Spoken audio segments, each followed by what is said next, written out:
Hello there, my friends. And I'm here with my friend, Gary Lyon Otto. And I'm Pittsburgh Pat. How are you today, Gary? I am doing well. Always good to see you, It's great to see you. Boy, it's been a lot of years. We've known each other for, my goodness, back to the early 90s, I think. We could count in decades. That's how you know you have a good friend. When you can count in decades, how long you've known each other. You can measure your age by how long we've been friends. But well, we're going to talk a little bit about the age of the universe and measurements in space and time. I know that we've shared a passion for cosmology over the years that we've talked about, but you've taken it to a length that I never went to. You've actually written 2 published books now and 2 more on the way about this subject. I have. And, it's not like I intended to. I look at theories as they have developed from the 70s, 80s, and 90s and in the 2000s, and I found that some of the theories seemed a little questionable, seemed a little lacking, and then you had multiple theories that didn't quite work with each other. And the idea is there's only really one structure of physics for the universe, and it all has to work together. And so I think what really, I've been questioning a lot of theories. I kind of have what I think an intuitive understanding of the BS factor. But haven't scientists been trying to find this universal theory? They call it the unified field theory, where all the different physics, from the subatomic level, the quantum level, fits with the giant Big Bang and the universe level. And isn't that the holy grail of physics? Precisely. I mean, what happened is physics was the Newtonian type of physics until quantum mechanics came along. Einstein came along and changed into relativistic physics. Well, at the same time that was happening, you had the initiative of quantum mechanics. And so you developed the quantum mechanics, and you had the 3 forces, the strong, weak, and the electromagnetic force, and then you had gravity over here, and they couldn't quite put those 2 together. Yeah. So the idea was the holy grail is to find a unification between those theories. Gotcha. But you have many theories, and in fact that's why you've written books, because there's so many theories. But today we want to talk about one in particular, and this involves the speed of light. I mean, we were just referring to Einstein, his famous equation, E equals mc squared. I know we're not going to get into too much math here today, but it's all in the books. But the c in E equals mc squared is the speed of light. Speed of light. And in his equation, it's constant, right? Well, exactly. And it's been sacrosanct. Speed of light ever since Michelson and Morley first measured it back in the 1800s. It's been a constant they considered, but of course the measurement techniques became more sophisticated. But a little correction, I don't have many theories. It's actually one huge theory. Oh, okay. Everything's interlinked. Thank you. And it's the interlinkage of these, but this is we're going to talk about just one little aspect when we talk about the velocity of light. Right. And it's a good place to start because it's what got me going from just thinking about it and working on it. So back when I actually started to develop the theory. So this started as a thought experiment. I know Einstein was big into thought experiments. So you just say, okay, what if the speed of light isn't constant? Well, let me show you how I got started first. Okay, back in 1998, there was some measurements that they did of the expansion of the universe. And they always thought that does the universe open, meaning that it continues to expand, or does it actually hit a point where the gravity pulls it all back together? And there's been a battle going on between that. They call it the big crunch. Instead of Big Bang, exactly. At the end it's a big crunch. Yeah. Well, back in the 90s, the problem is they're trying to measure distant parts of the universe. And it's difficult to do it because one way to do it is you call red shift, because this is developed really on the back in the 20s when they determined that the universe was expanding, and the way they determined that is objects are moving away from you, and when you're moving away from you, the wavelengths of light are stretched, just like they are when a train is moving away from you, and the sound waves get stretched. Well, the thing is, they thought that the universe. They knew the universe was expanding when they observed everything seemed to be moving away from us. Well, the problem is, then they came up with how do you measure the overall movement of the universe? Well, they could go out a few million light years, but they had trouble getting very far. They used something called Cepheid Variables, and which is one way to measure very bright objects. But then they came up with something called Type 1a supernovas. And they're looking for what they call standard candle. The idea is something that's always the same brightness. No matter when or where it occurs. So if I'm holding a flashlight here and you're holding a flashlight down the street, yours looks dimmer, but we know it's the same flashlight. We know it's the same luminosity. Exactly. So we can determine distance based on how dim or how bright something is if we know exactly how standard it is. And that one type of supernova always goes off the same brightness. Precisely. Or about the same brightness. Precisely. And so the Type 1a supernovas were a very extraordinarily bright event that occurs. And they were able to find and observe objects that were almost going way close to the Big Bang, 10 or 11 billion light years away. Wow, I didn't know that. And so this really developed some measurement processes that they did. Well, then lo and behold, they started doing some very sophisticated studies, and the studies started to show that if you measure them based on their the distance for red shift and how far that should be, then they measured the brightness of the supernova standard candle. They ended up being further away based on the standard candle measurement because they're dimmer than they thought they should be based on the red shifting. So the net result was they assumed that they came to the conclusion, and it was earth-shaking, that the universe is actually, the expansion is accelerating. Well, so that's how they reconciled the difference in the observation. Exactly. Because the observations didn't meet their original equation. It's exactly what happened. And so what they did is they had to scramble and adjust. And they came up with a couple possible explanations, but even to this day, and this is 20-some years later, they don't have a solid theory for how the universe can be accelerating its growth. So people talk about dark matter, right? So dark matter being like a possible factor on the acceleration of the universe? Well, actually, dark matter is more... dark energy, I apologize. Dark energy. Dark energy is what I meant. Yeah. But I do confuse those two. Dark energy, exotic energy, they weren't sure what to explain. But nevertheless, they have said the universe, dark matter, you brought it up, is a good point. They think that there also is a gravitation more than they have, and this is another aspect of this we're not going to get into here. Right. But right now they say that 4% of the universe is matter. Just what you can and see energy. and touch. Exactly. Yeah. The stuff. All the stuff that we deal with every day. That's only 4%. And then you have 20-some% is dark matter. Right. And then 70-some% is this exotic energy. And so 70% of the universe we don't even have a theory for. So it's funny because I do attend a lecture at the Allegheny Observatory once a month. It hasn't been meeting lately, but and every once in a while, a couple times a year, we'll get a cosmologist in there. And when you ask them straight up, it's really funny because they'll say, well, okay, what is dark matter? And they'll say, well, we're really not 100% sure. We know it sort of acts like neutrinos. What is dark energy? Like, if you get an honest cosmologist to say, we have absolutely no idea. Exactly. We just don't know. It fits the equation, but we have no direct observation of it, and it's just basically a mathematical placeholder until we find out what's out there. Well, what happened is, as I said, I have kind of a BS meter in my head, and when the theory came out and they started saying that something's pushing things outward, and it's kind of like you ever push a wagon. You push a wagon, you can't control it. I mean, you can pull a wagon, but you try to push a wagon, it's going to go this direction or that, or it's like backing up a car. Right. Try to do that in high speed, which some people can do in movies. But anyway, the thing is, you try to do that, and the thing is, what keeps them from just dodging both backward and forward? What pushes that mass outward at a higher rate? And rather than, you could say just all space is expanding greater, but again, what does it? Because they don't really have the source of energy. It'd have to be another entirely new force. So it just didn't matter. It just didn't fit. And I said, so I was pondering on this, and I can say when I actually started doing something. I started writing, trying to put down some of my ideas, but I wasn't getting a handle on a good starting point. Well, then what happened, Patrick, is I got to the point in August of 2001, I'm sitting about it, and I said, what's happened is the velocity of light has changed.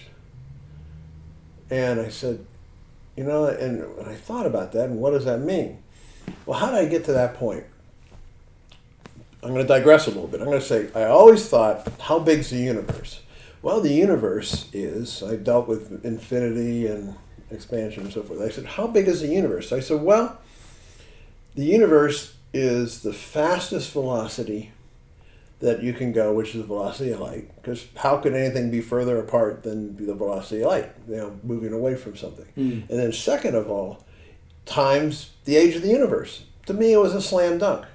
Now, they don't believe that. They believe that space expands and velocity of light are separate issues. Okay. But I always assumed, and I'm certain correctly, that the expansion is the velocity of light.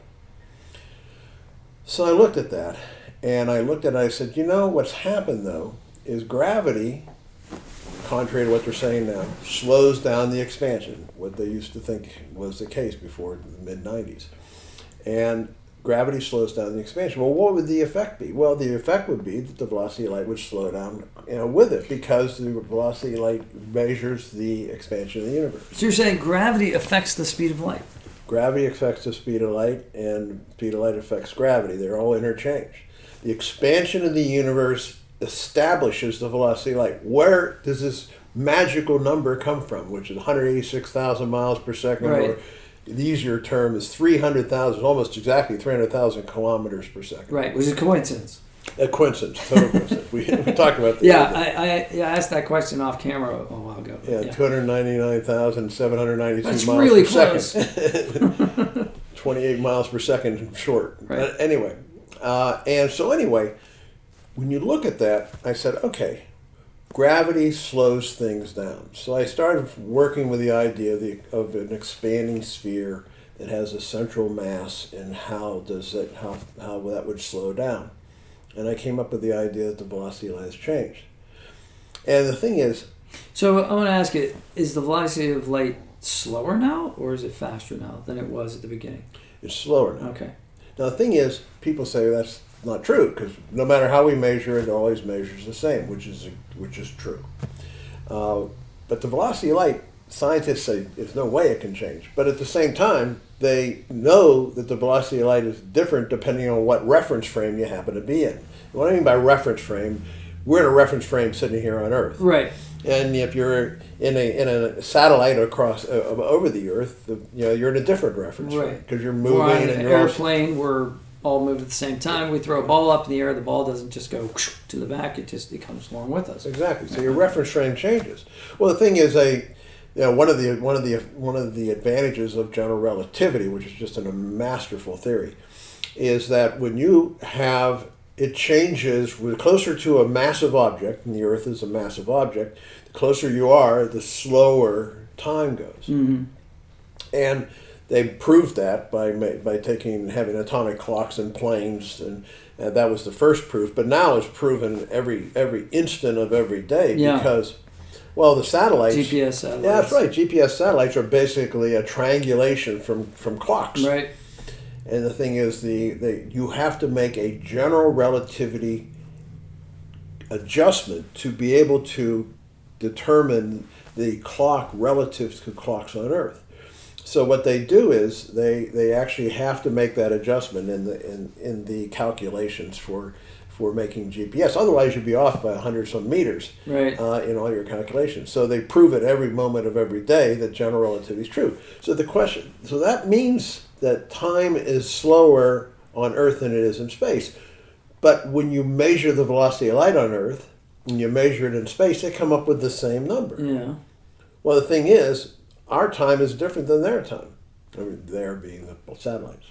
So the thing is the velocity of light the same in the two locations? Well, they know that the velocity of light is slower on Earth than it is up there. But it's always the same when you measure it locally.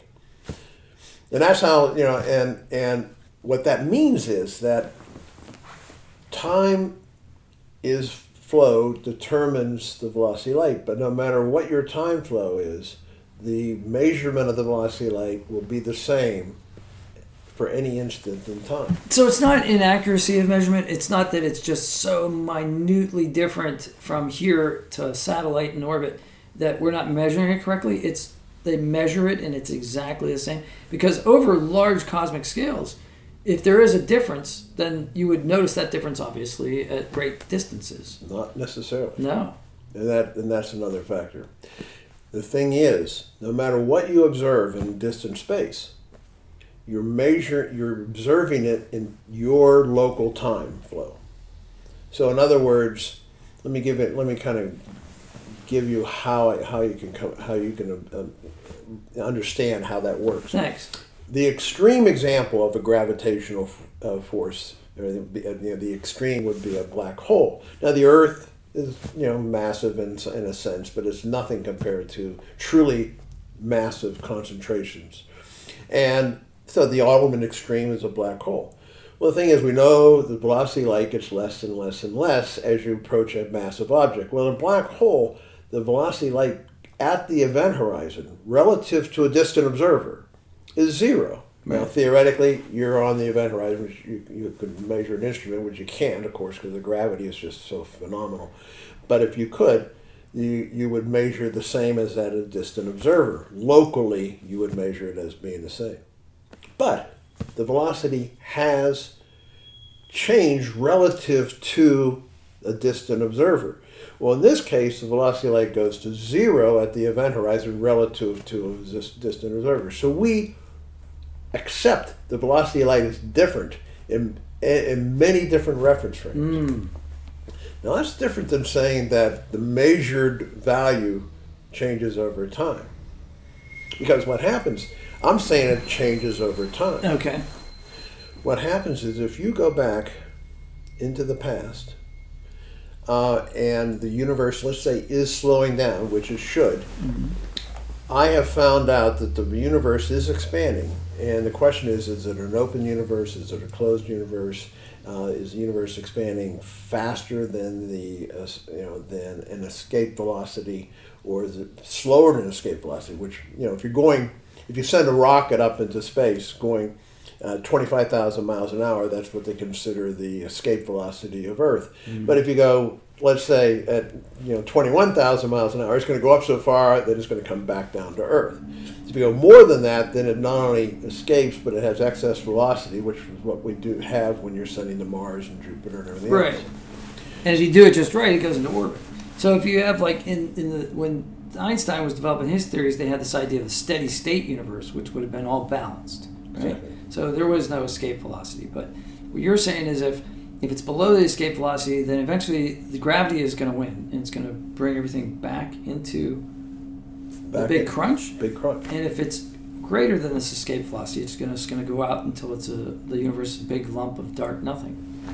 I have found out that the universe not only is an absolute certainty, it expands at exactly the escape velocity. And it's done by the physics of general relativity. Now, we're not going to go into that in this conversation. Right, that would take more time than we have. But it goes at exact escape velocity. So it's a steady state universe. Because the physics is formed by the expansion of the universe. So the expansion of the universe is feedback mechanism. One determines the other. It's not like they're random things. And the velocity of light is determined by whatever that expansion is. So when you tell this to like a classic physicist, physicist who's a mainstream physicist, what do they say? I mean, how do they argue against this? Or they kind of blow me off. So it's not, I don't have a PhD, so I don't have the academic credentials, but it doesn't matter. Yeah, but after the lectures at the observatory, I've always been able to ask questions, and the gentlemen there always seem to be, and the ladies too, they always seem to be really interested in new ideas. But obviously, I don't have the math to explain this. And I was going to ask you that question as well. So this started as a logical thought experiment, but then you actually do the math to kind of prove this. Well, I did, but I did it very slowly. Yeah. I started off with an understanding that the universe is spherical, because if you expand from a central point, and everything expands in a unified way, and that's determined because there's a unified presence around the universe. So you think that the universe was not lumpy at the beginning, is what I've heard said. So it was pretty much the same, you would imagine a beautiful billiard ball, like sphere, and then everything expands equally in all directions from that beginning. It does. And the thing is, you say, okay, what is... Let's determine how it's going to digress a little bit again. Yeah. What is? Well, there's so many things to discover. I know. It's interlinks. hard to talk about one subject without getting into other subjects. Exactly. Yeah. So how big is the universe? That's one of the things I started with. So this is velocity of light times the age of the universe is what I came up with. Right. Well, the thing is, what is the radius of the universe? Well, it's how fast light. It's the velocity of light times the age of the universe. Right. But that's a time-based calculation. Yeah. So the radius of the universe is based on the age of the universe times the velocity of light. What that means is that we exist in a universe that has what I call a common present. Everywhere in the universe, you have a common present. It's a common shared event everywhere. Now, we can't observe their present in our present, but it has a common present. And so the radius of the universe isn't the movement of matter and time is separate. Time determines the radius of the universe. I'm not sure I understand that, but what I'm trying to think of is that, when we look at the starlight that we're looking at, like when we go out tonight, we'll look at the starlight. That starlight is not the starlight that's happening right now. That's distant starlight that's happened in the past. It's the past. But at this moment in time, wherever that star was, there's something going on there right now that we won't see for a long length of time. We can't see their present, but right. It exists. Right. Gotcha. I mean, you're my past. Right. You're in the right. past. Just microseconds. And vice versa. Right. So the sun is 8 minutes in the past, or something like that. Well, what I've determined is we know the velocity of light changes based on flow of time here, but did the flow of time change in the past? And we can go back to that and take a look at it. We look at, for instance, time is relative to experience. For instance, if you're 1 year old and you age to 2, that's a doubling of your age. I mean, that's a major increment in change in your age. Mm-hmm. But if you're 50 and you age to 51, that's a 2% increase in your age. So time is relative in that experience. Oh, I get it. Well, I like to use the example of how many of us have been pestered by a fly, and we try to swat the darn thing. Mm-hmm. So the thing is, the fly looks at you as you're swinging your hand towards it.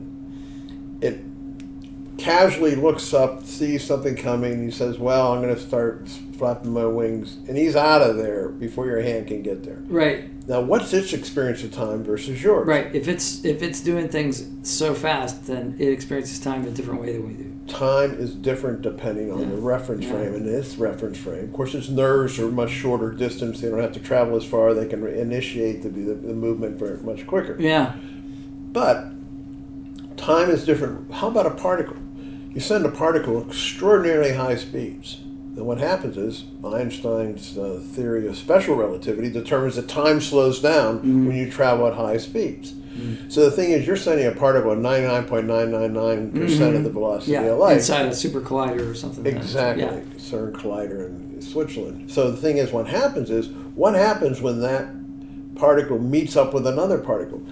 Now, they don't experience time like we do in a conscious way. But what is the time experience for the two particles meeting each other? Right, because they're traveling so quickly. And as time slowed down so phenomenally, what is the experience there? I can buy that. That's interesting. So the thing is, that takes us back to the formation of the universe. Now, we know the Big Bang's a certainty. There's no doubt that everything came from a central point because all the expansion is evident.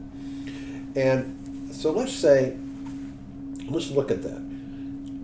What happened in the first microseconds? Now, the Big Bang occurred 10 to the minus 76 seconds. Now, they think it's 10 to the minus 43, but it's 10 to the minus 76 seconds because time was different back then than it is now. And 10 to the minus 76 seconds. All right. what events occurred? You had multiple events. I mean, a huge occurrence of events in that 10 to the minus 76 to 10 to the minus 75, 10 to the minus 74, and so forth. Each of those incremental changes was a doubling or tripling or quadrupling of the universe's age. The question, it becomes a percentage change, or it becomes a percentage change. Just like going from 1 to 2 for your baby, or 50 to 52. I had an interesting percentage change just recently, actually. I went to the pharmacy. I don't see why, but I always feel like I'm getting ripped off when I go to the pharmacy. I go to the pharmacy and I tell them I don't like to swallow capsules, so do you have my medicine in a liquid form? It's just an antibiotic. Everything's fine. I'm not dying. And they're like, sure.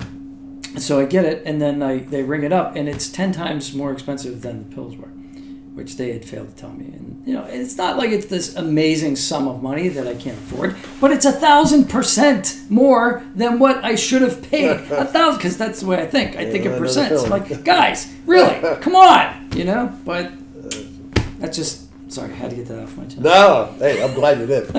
I'm getting too serious here. And then the fly thing reminded me of, I had a fencing instructor. There's a couple different techniques that they teach traditional, like épée, and one of them is, or foil. I was learning foil from him. And it was, there's an Italian method, there's a French method. French method is a lot of like arm swinging. He taught the Italian method, which is more like fingertips. Because all you're doing is you're trying to get under the other person's blade and score a point. You're not trying to use a lot of force. It's more about finesse, right? But his theory was that the smaller muscles take less time to move than the bigger muscles take. And you were talking about that with the fly. Exactly. So that could be like a really good analogy. Kind of an analogy there. Mm-hmm. Gotcha. Well, the thing is, think about the early universe. In the first second or 2 seconds, you formed the subatomic particles. I mean, and in the first few minutes, you formed that, basically the constituents of atoms, protons and neutrons and electrons. And the massive number of divisions that had happened already to get to this point is huge. And so the universe is quite old, in a sense. So even though to us, a second is nothing. So in the first second, all those events occurred. So the question is, what was the velocity of light? Was it the slow, meandering type thing that we have now? Yeah. Or was it considerably higher? So is that why when we look at the universe, we don't see these great chaotic events? We see like a pretty stable universe, at least in our local area, in our solar system, and that sort of thing. Even in the section of our galaxy, because it's old. The universe is old enough that it's kind of mellowed a little bit. It's kind of like calm, and we don't have all these crazy events happening. But we do, though. Isn't there, like, at the subatomic level, there's all this like quantum foam, there's all these events going on as we speak, like right here. There's all these permutations and different variable events that are waveforms collapsing in order to form particles and all these crazy that's a lot of what happened in this period we're talking about. Yeah. This actually was an eternity from the standpoint of the universe. Okay. And because time was so much faster than it is now. And so that faster time means a faster velocity of light. Now, they have determined that the universe, another theory that never seemed correct to me, and that was inflation theory, right? Which it developed a brilliant man by the name of Guth, and he came up with the idea back in the 80s that to explain why everything seems so smooth. In other words, you observe up here, over there, down here, everything looks pretty much the same. Right. And slight subtle variations. Subtle variations. Sure. to much the same. And explain that, they said, well, the universe has to be able to communicate with itself. And therefore, but they said, well, what happened is the universe went through this incredible thing called inflation, which means that it expanded much faster than the velocity of light. And then somehow it percolated. This expansion, this inflationary period ended, and then you began the Big Bang. Well, the way it ended, there's something called a percolation thing, which is similar to taking a cap off a bottle of soda, and you get the bubbles coming up. All of a sudden, one bubble forms, and that's our Big Bang. But that's an interesting theory. But he's trying to explain how things could communicate. And when you say the universe communicating with itself, what do you mean by that? I'm not sure I get that. Well, the thing is, everything's interlinked. Cause and effect. What makes this a universe is everything's interlinked to itself. Yeah. And it's like, it's called the second law of thermodynamics, cause and effect. Now, they may be separated in time, but everything is linked, cause and effect, sequentially from the next adjacent to the next adjacent to the next adjacent object. Everything is cause and effect linkage. Okay. So that makes us a universe. Another universe, the cause and effect is separated. And so therefore it's not our universe. We can't recognize it as laws of physics could be entirely different. We don't even know. Does this have anything to do with what was called spooky action at a distance?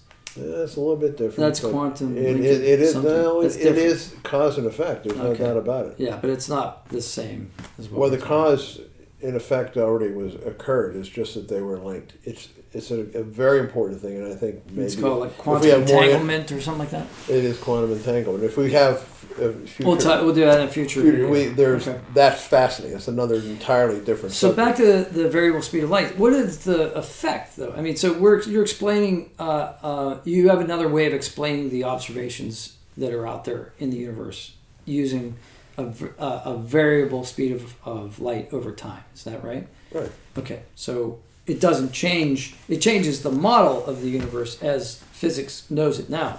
But it doesn't change anything fundamentally. Does it change like the fate of the universe? You actually said that the fate of the universe there is no fate. We're at a steady state, right? We're at the exact right balanced escape velocity. We are. But there's one thing that's true about what they come up with, the idea that the universe is accelerating. It's not accelerating. And the idea of an accelerating universe means that objects get more inaccessible over time. Mm-hmm. And that those galaxies look more and more distant. They are more distant, but they also look more distant than they would today because they're moving away from us faster. Mm-hmm. Well, the same effect happens if the velocity of light gets slower over time. So what that means is this. If the velocity of light is your measuring stick, we measure what we call light years.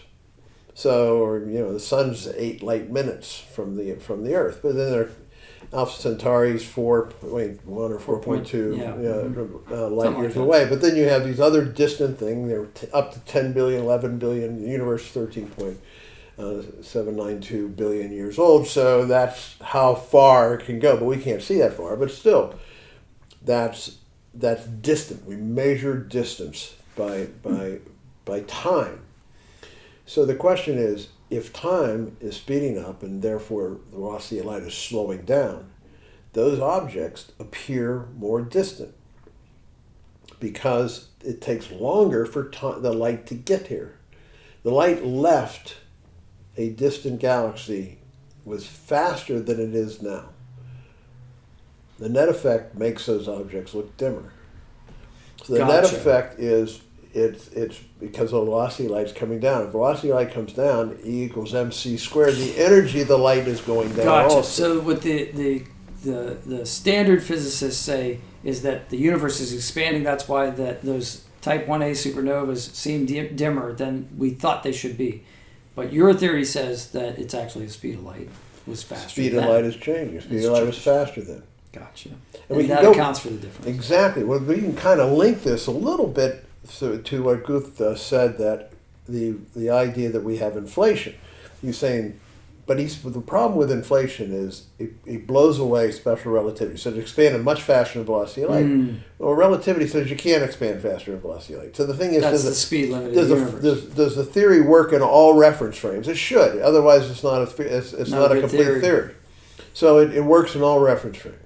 So the thing is, the expansion of the universe was still the universe, this universe. Or of course, he may say you have multiple universes coming out of the bubbles. Right.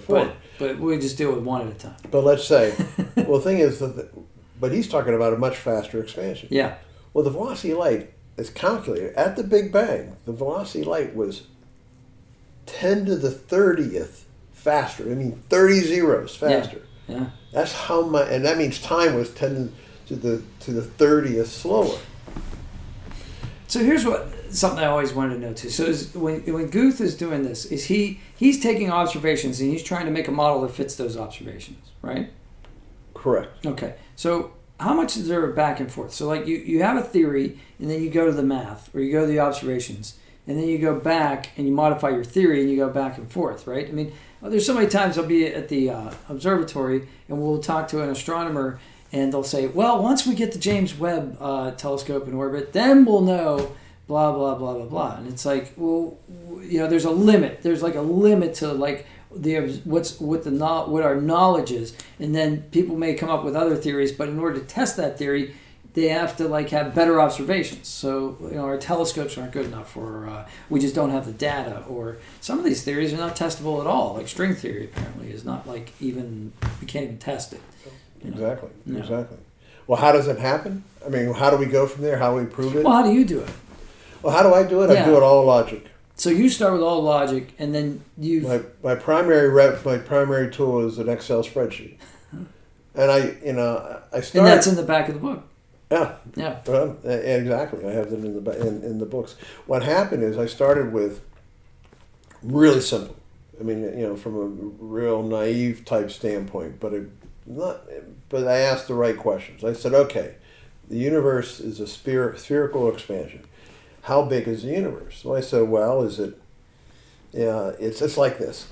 If you have a ball and you're looking at a ball and you have nothing to compare it with, there's no peripheral things you know the size of, and you're saying, okay, it looks this big. The question is it a really big ball that's far from you, right, or is it a small ball near you? It's like taking a dime and holding it at arm's length and covering the moon. Exactly. It's like, is the dime here? Is the moon there? What's bigger? What's not? So it's all relative, and the question is, if everything's relative, I was trying to figure out how big the universe was. Well, I started to figure the numbers, and I said, well, if you square a number, you get, the surface area of the sphere, 4 pi r squared.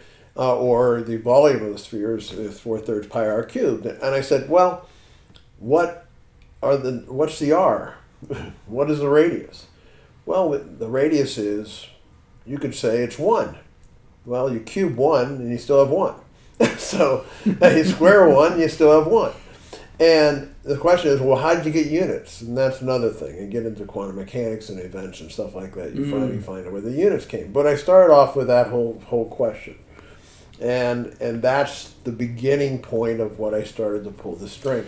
So you think that, I know a lot of observational astronomers, amateur observational astronomers, who are able to contribute to their craft, to astronomy. They're able to like observe, comets, meteors, that sort of thing. Some of them even get them named after them.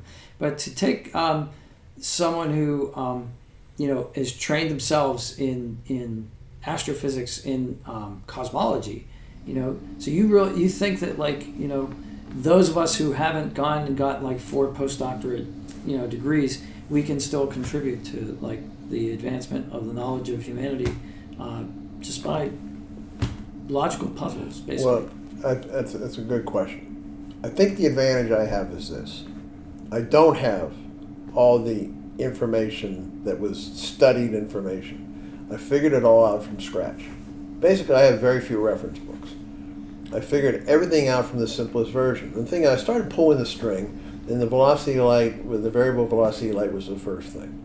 And that led to the radius of the universe, and I said, well, does time change, and so forth. And then I ended up getting to simple general relativity. I came up with what the mass of the universe was, and I came up and calculated Newton's gravitational factor G, and then I finally got into the energy content and everything else. So I just started pulling the string, and then I said, well, what I do is I take one basic assumption and I say, does this make sense?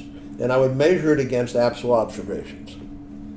And I have very simple formulas. They're basically algebraic formulas. And when it came to, I'd have them, calculate the energy of the universe, and I calculate the mass of the universe, and so forth. Interesting right there, diverge. If the velocity of light has changed, then C in mc squared changes.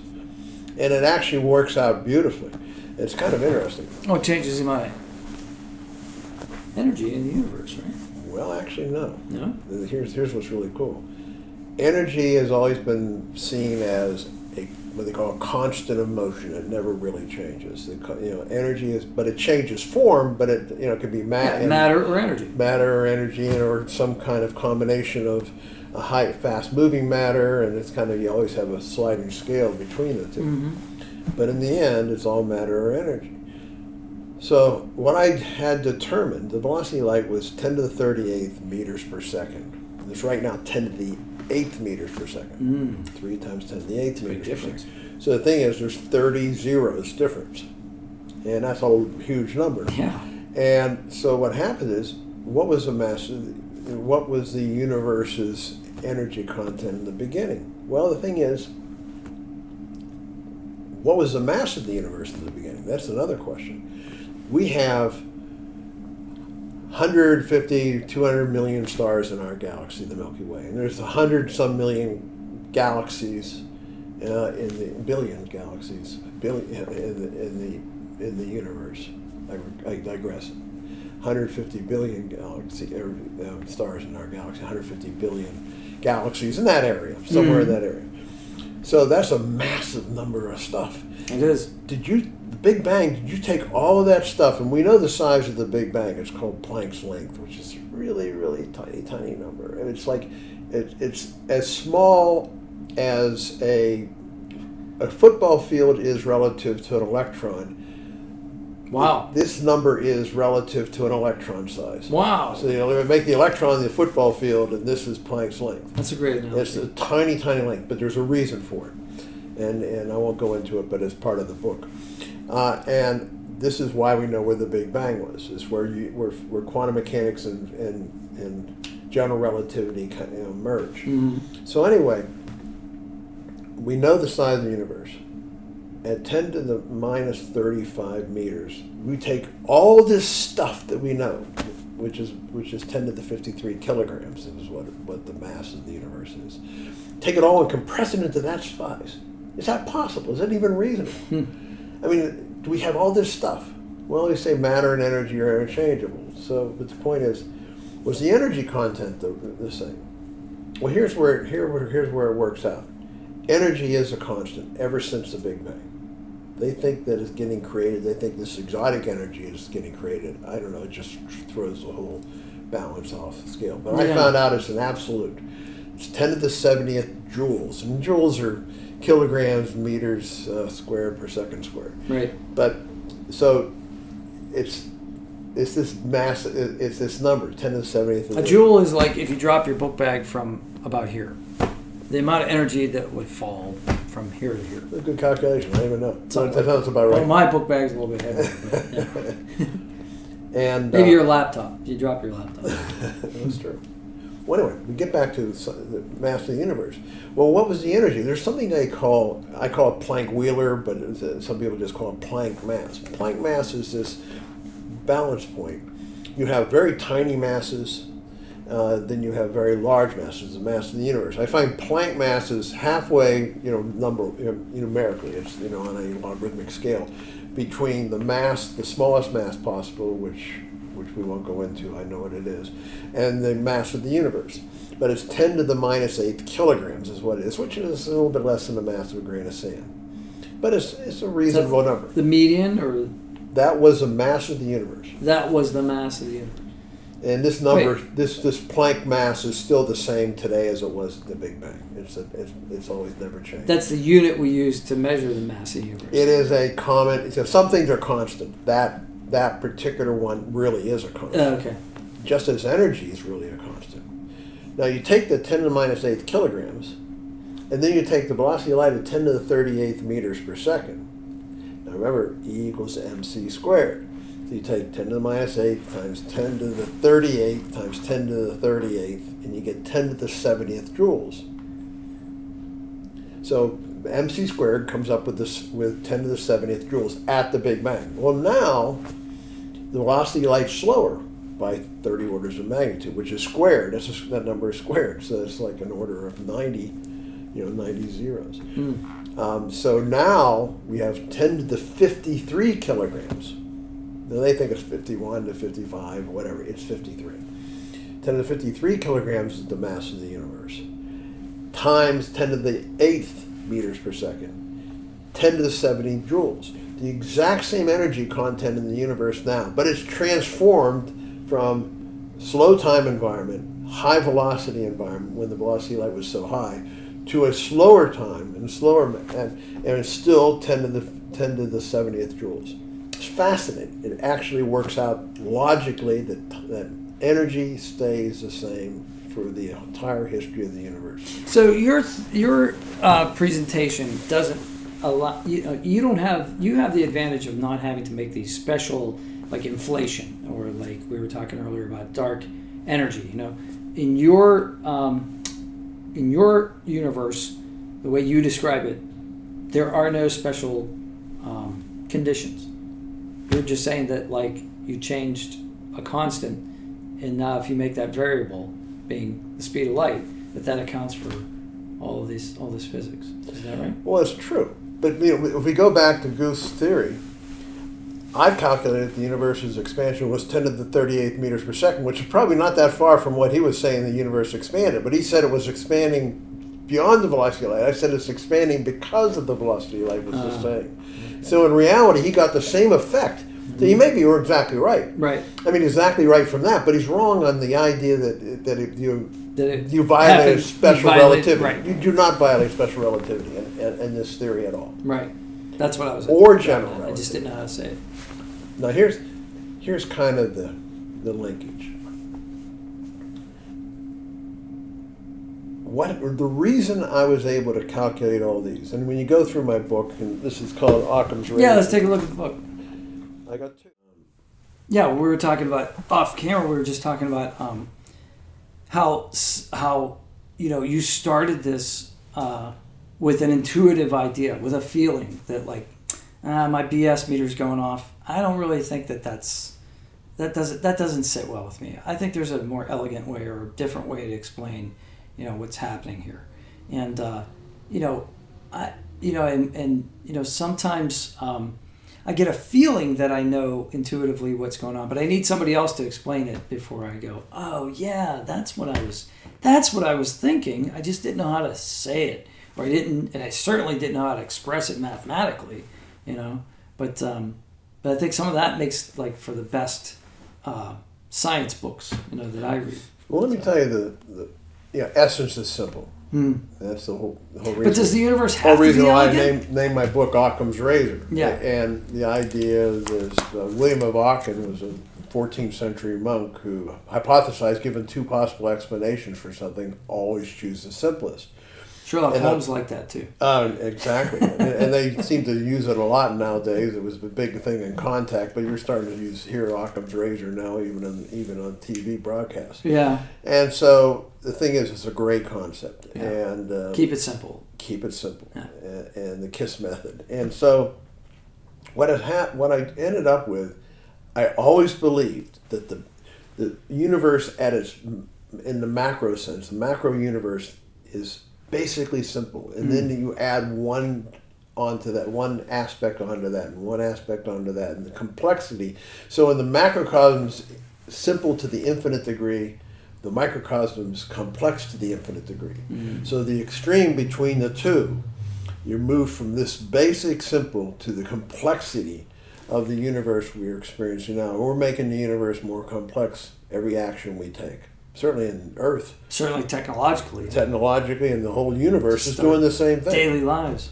Experience and events are complicating the thing. So you tied that into that analogy with the fly. Is that also, you think that that's tied in like on a cosmic scale? So like when you're out there and you're looking at the big picture, everything seems pristine, serene, calm, and then you zoom into like maybe the Earth level and you see all of this complexity. And, weather systems, even without human beings, weather systems, that sort of thing. You add civilization, you get down to like a certain, an individual human being's life and how complex that is, arrays of experiences, emotions, relationships, all of that sort of stuff. You get even further down, now you're talking about like, atoms colliding and super colliders at great speeds, and, you get into quantum physics. Is this all like related to what you're talking about? Exactly. Here's the way I would describe the universe. The universe, any universe, has to have two components. Two, not one. It must first exist, and it must be able to observe that existence. Those two components form the universe. So when you say, okay, so it must exist, what do you mean? Like, what do you mean by that? If you can't observe it, it doesn't exist. Well, let's put it this way. The universe exists. The universe, we haven't really discussed this yet, is a black hole. Yeah. So black hole, general relativity provides a containment of making it this universe, not some other experience. It makes it our universe. When we say we so have... you mean like the actual laws of physics make this universe happen? The laws of physics make this universe happen. And those are the parameters. Exactly. Okay. But the thing is, what makes it a universe? Well, the thing is, you have the idea that you're saying by just saying our universe, yeah. we've described one. We described a universe. Right. Just by that, even being able to say that, we know it's our experience. It's a universe. Okay. So first of all, that's existence. So when you say existence, what you're saying is if you change any of those rules to enough of a degree, then a universe can't exist. Well, the universe is formed by the closure of a black hole. Black hole closes space and time. And that makes it a universe. But then you have, which is general relativity. But then you have, the second factor is you have to be able to observe that universe. And the way you observe it is you observe events. And events are created by quantum mechanics, the randomness of quantum mechanics. So you have the certainty of the universe is a black hole and is an absolute. But then you have the randomness of experience in the microcosm, and that's what experience becomes, is quantum mechanics, which are the creation of events and the observing of those events. So the universe observes itself by observing what's happened in the experience of the universe's growth. And that is the observing of events of the past, which is observing light coming at you and the energy. Oh, I see. So it's not a conscious observation. It's not like, consciousness has to arise in order to have a universe. It includes conscious observation, but it is those two. But you could have a universe without consciousness. Observation is light hitting a surface. Got it. It's just interaction of matter and energy. Exactly. Okay. So those two factors, that's the simplest you can get on the universe. Okay. I mean, you carving this finite structure out of infinite possibilities. And you carve it by the containment of the black hole nature of the universe that contains space-time experience. And then you have the experience being expressed by the creation of events and observing those events. Every event that gets created sends a signal that can be observed. So back to your book. You were talking about So Occam's razor, I developed one thing. I start with one concept. And then I would test it logically. But usually it was a very simple concept, like the radius of the universe is velocity light times the age of the universe. Mm-hmm. Simple decision. But does it work out that way? And I found out it does. That the observations of how big the universe are, how not what they think it is, what the observable universe is actually the size of the universe.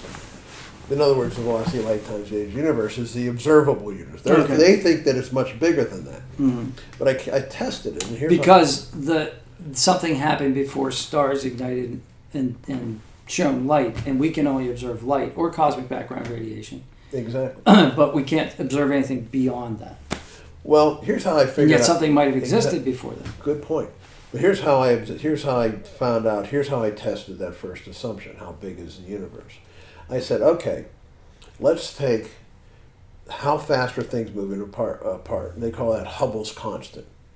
And how fast are moving things apart? And it's been anywhere from the high 60s to 74, kilometers per second per megaparsec is what they call it, megaparsec. And I calculated based on just my formulas in a spreadsheet is 71 kilometers per second. Okay. And I said, well, does that work? So, well, let's do this. Let's say the universe is any size. Let's say I say it's 10 with 26 zeros after it meters. But let's say it's 10 to the 100 zeros after it meters. And everything is moving away from each other at this particular velocity of 71 kilometers per second per megaparsec. So it's not increasing. It's just a constant rate of repulsion or expansion. We're just observing. This is the observation. The idea. This is how I test the idea as how fast is the universe expanding. And I came up with my solution that the radius of the universe is velocity of light times the age of the universe. So does that work? It does that match. So I said, well, let's say it's expanding let's say it's much bigger than my calculation. So everything is a megaparsec apart. So you go, any one point, you can go a megaparsec this way, a megaparsec this way, and if everything moves uniformly, the expansion moves uniformly, if everything, let's reverse. How do you determine that? Well, does it? Well, right now, I mean, do you do that with a mathematical formula, or like how it's moving uniformly, or what? Yeah. Well, let's put it this way. What I decided is this: 71 is not my calculation. That's coming from Edwin Hubble originally made a calculation. Yeah, is this coming from like people observing through telescopes? Through telescopes, okay. Because things redshift. Okay. Things are redshifting, and you can get a relative velocity between things. And they find that the universe is expanding uniformly. And at least within our view. So I thought that it was expanding, it was increasing in its expansion. Well, they think it is, but it's still uniformly increasing, according to them. So it would be expanding in all directions. So the constant is accelerating. The constant's not a constant number. It's a value that's changing at a constant rate. It's changing. They're saying it's a change in an accelerating rate. Right. As a matter of fact, there's various versions of exotic energy. Some say it's expanding at an accelerating rate. That's the classical idea, but your idea is different. What I'm saying is, I was just testing the idea. On the size of the universe? I said, well, let's say it's much bigger than the 10 to the 26 meters. What I did is let's reverse the expansion over time. We know how old the universe is. We're very close to being accurate on that. So let's say we reverse like taking a movie and running it backwards. Yeah. So things get closer together. Okay. But right now they're moving apart at 71 kilometers per second. Let's say they go backwards at 71 kilometers per second. Now we go backwards for let's say 14 billion years. We go back in 14 billion years, everything comes back to a single point. Now the one observation that they come back to a single point over the age of the universe. They've calculated the age of the universe, and then they also observe how fast things are moving apart. Two separate calculations. But if you reverse the expansion by 71 kilometers per second, everything comes back to a single point. Mm-hmm. Now they say the universe is much bigger than that, and let's say it's hugely bigger than that, but everything comes back together. Let's say it's inflation theory, that things are much bigger than that, and everything comes back together at 10 to the 71 kilometers per second. Everything in the universe, I don't care how far away it is, every space between everything shrinks, because what will happen is everything that's separated by a megaparsec comes back together in 13.8 billion years. And this is related to the variable speed of light? Well, it does in a way. But right now, so we're on a totally different. Well, it's a different issue, okay. but it does get back to the issue of the idea of the universe is expanding at much faster velocity. And remember, the expansion rate is the velocity of light. Thing is, if you reverse this experience, and I actually have an animation, everything comes back to a single point. So the question is, let's say when we had hyperinflation, which is what Guth came up with. But you don't agree with it. I do not agree with okay. it, because he's saying that things are much further away than we can observe. Right. I'm saying that the observable universe is the universe. Okay. And so what happens is, if you, on his universe, let's say it's, billion times bigger than ours. Yeah. Everything a megaparsec apart has the same kind of rate of expansion to the adjacent megaparsec. What happens is that megaparsec shrinks and shrinks and shrinks between every object that's a megaparsec apart. I don't care how far away it is. In the end, everything would still consolidate in 13.8 billion years. Okay. If you reverse time. Okay. Everything would still come together. But the thing is, they're going to come sense. together at much faster than the velocity of light. Okay. So the With question... his theory, because he said they expanded at a much larger velocity. So I'm saying that with that calculation, I said it's totally unlikely that the universe is anything bigger than the velocity of light times the age of the universe. And it's just because you can reverse the movie. 9 billion years. You can reverse the movie, and no matter how big it is, everything comes back to a single point. But the thing is, the rate of consolidation is vastly faster than the velocity of light. So, to get out of the equations for a while, what was your purpose when you wrote the book? Like, what is your ultimate, like, what is the best case scenario? What is it that the books will accomplish? Are they going to, you're introducing new ideas to physics, obviously.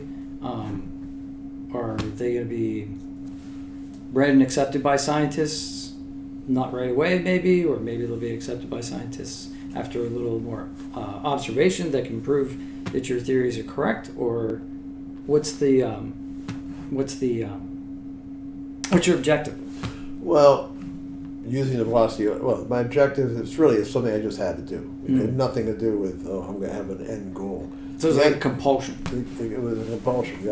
I had so much to write. I had so much to say. And what I found is I kept pulling the string, and I had one factor after another, and I have 25 factors for the universe I've explained. And I have 253 formulas that I've developed in the back of the book. I have 25 formulas for the radius of the universe. I have 24 formulas for Newton's gravitational factor, G. And I have all these figures for the age of the universe, Planck's constants, Planck's angular momentum, the angular momentum of the entire universe. It's a number that they don't even think even exists. I have how information is created, how every event that's ever occurred is occurred. That's where it went. It was not intended to go there, but I pulled the string. So it started with just an idea. What made the universe this big grand tautology? And that's what it is. As I said, 253 formulas are all interlinking. What made it a tautology is the fundamental structure of a black hole. Explain tautology. A tautology is multiple equations all linked together. And they link together where you can switch out one for the other in the equation. That's why you have so many formulas. Every time, let's say you have E equals mc squared. So there are multiple formulas describing the same thing. Well, right, exactly. You can calculate E equals mc squared. You can calculate for C, right. Or you can calculate for M, or you can calculate for E. Well, the thing is, there's three formulas everywhere you have one of those factors. You can link all the others. So that's how you get multiple formulas. Gotcha. But the thing is, I created enough absolutes. And every one tests out. There's not one that doesn't fit observations in this universe. That's amazing. So how can another physicist who disagrees with these ideas argue with them if they all fit observation? Well, they have to try to challenge them first. No one's challenged it yet. Nobody's challenged it yet. And no one's even really said, you would think a hotshot would say, this guy's crazy. Yeah. But no one's even challenged. Let's have some fun shooting it No down. one's even responded. And I understand that. Look, I get information, all the time, and I blank it out and exclude it from the internet because you get bombarded with information. Oh, it's so true. But it doesn't matter. It's a matter. It's not. It will come in its time. Gotcha. Good. Well, that's good cutting board, it seems like a logical place to stop. Yes, I thought. All right, great. Well, it's been great talking to you, Gary. You too. And I'm sure that we have many, many more discussions ahead of us. There's too many things. It's too fascinating. They're also interlinked, though. That's the thing. It's all interlinked. The universe is much more. I think our biggest challenge is going to be trying to isolate individual subjects so that Because we could go on for hours and hours, I think. Oh, we really could. And we have. And that's that's how the whole thing developed. We just didn't record it. Well, that's how the whole thing developed in the first place. Mm-hmm. You start pulling the string. And the thing is, and the nice thing, the wonderful thing about this is whatever you pushed or whatever string you pulled, you got more information. I get a whim about this or just a supposition that this is whatever it is, and I'd find out it would develop into a concept that finally ends up in a mini theory within the big theory. But it is one big theory in the end. It all has to fit together. Yeah, I mean, that's the thing. Everybody's been trying to fit all these theories together, but you seem to have succeeded with yours.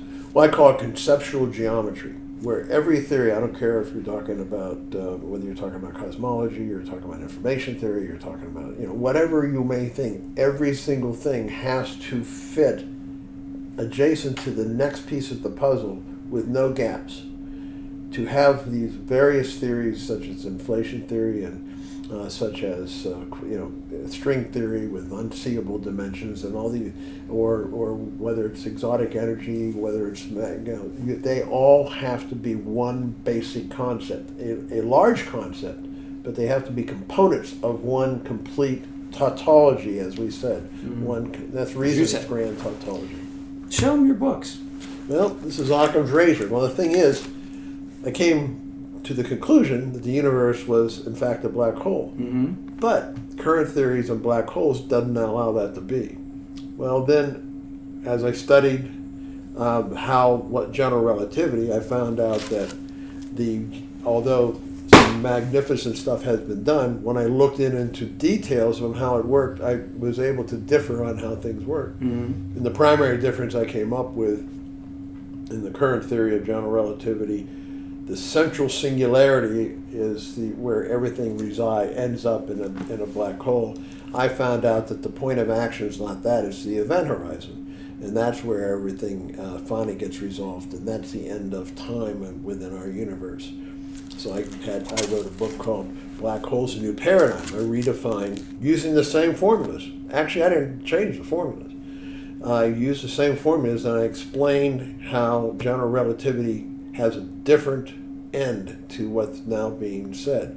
And they're evolving, and it's always constantly evolving. And I think I've resolved most of the issues on that score, on information within black holes and so forth. So this is Black Holes, A New Paradigm, and it is general relativity. It's a little bit more complex than the other one. So can anybody buy your book? They can buy the book on GaryLyonAuto.com. Okay. Which would be lovely if you would. Fantastic. But, I think that you may find it very interesting. I actually have a digital version of the book, and that has me. If you haven't heard enough of me today, you would hear more. You would hear more of me speaking with animations that kind of develop a couple of the things we talked about here. Well, hopefully we picked enough people's interest that we'll get some people to buy the book. And we'll hopefully have more conversation. Okay. Well, I know we'll have more conversations because I enjoy these so much. Well, thanks. Patrick, you're a wonderful narrator. You're a true gentleman. Thank you very much. Thank you. Gary Lyon. Appreciate it. Thank you. Have a great day. See if you can help somebody without getting caught.